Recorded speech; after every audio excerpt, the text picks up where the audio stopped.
ಮಾಡ್ತೀನಿ, ಅವಾಗ ಅರ್ಥ ಆಗುತ್ತೆ ಯಾವ ಭಯಾನಕ ಸನ್ನಿವೇಶದಲ್ಲಿ ಇದೀವಿ ಅಂತ ಹೇಳಿ.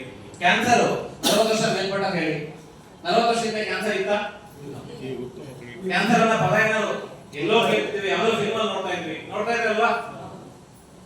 ಇಡೀ ಭಾರತದಲ್ಲಿ 80 ಜನಕ್ಕೆ ಕ್ಯಾನ್ಸರ್ ಇತ್ತು ಇಲ್ಲ ಗೊತ್ತಿಲ್ಲ, 800 ಜನಕ್ಕೆ ಇತ್ತು ಇಲ್ಲ ಗೊತ್ತಿಲ್ಲ. ವರದಿ ಕಂಡಿಡ್ತಾ ಇದೆ ಭಾರತದಲ್ಲಿ ಲಾಸ್ಟ್ 2022 ವರದಿ ಇದು, ಭಾರತದ್ದು 2022 ವರದಿ 8 ಲಕ್ಷ ಜನ ಕ್ಯಾನ್ಸರ್ ಇಂದ ಡೆತ್ ಆಗಿದ್ದಾರೆ ಅಂತ ಹೇಳ್ತಾರೆ.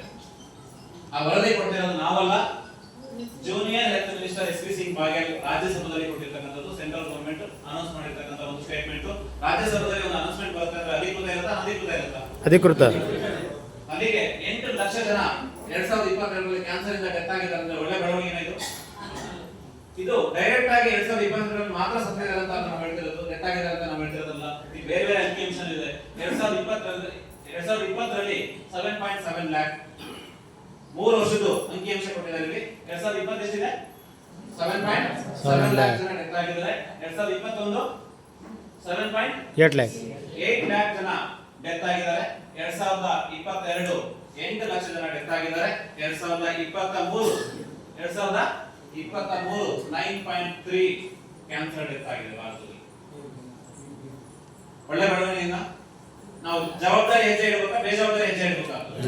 ಬೇಜವಾಬ್ದಾರಿ ಹೆಜ್ಜೆ ಇಟ್ರೆ ಪ್ರತಿಯೊಬ್ಬರ ಮನೆಗೂ ಕ್ಯಾನ್ಸರ್ ಬರೋದಕ್ಕೆ ಜಾಸ್ತಿ ದಿನ ಬೇಕಾಗಿಲ್ಲ. ಅದಕ್ಕೆ ಹಲವಾರು ಕಾರಣಗಳಿದೆ. ಕ್ಯಾನ್ಸರ್ ಅಂತ ಹೇಳಿದ್ರೆ ಇವತ್ತು ತುಂಬಾ ಜನ ಏನು ಬೇರೆ ಬೇರೆ ದುಶ್ಚಟಗಳನ್ನ ಮಾಡಿದ್ರೆ ಬರುತ್ತೆ ಅಂತ ಹೇಳಿದ್ರೆ ಇವತ್ತು ನಮ್ಮ ಲೈಫ್ ಸ್ಟೈಲ್ ಕ್ಯಾನ್ಸರ್ ಗೆ ದಾರಿ ಮಾಡ್ಕೊಡ್ತಾ ಇದೆ. ಏನ್ ಮಾಡ್ಕೊಡ್ತಾ ಇದೆ? ಲೈಫ್ ಸ್ಟೈಲ್ ಕ್ಯಾನ್ಸರ್ ಗೆ ದಾರಿ ಮಾಡ್ಕೊಡ್ತಾ ಇದೆ. ಅದರಿಂದ ಹೊರಗಡೆ ಹೋಗಬೇಕಾದ್ರೆ ಜವಾಬ್ದಾರಿ ನನಗೆ ಬೇಕಾ ಬೇಡವಾ? ಬೇಕೇ ಬೇಕು ಅಂದ್ರೆ ಒಂದು ಜೋರ ಚಪ್ಪಾಳೆ.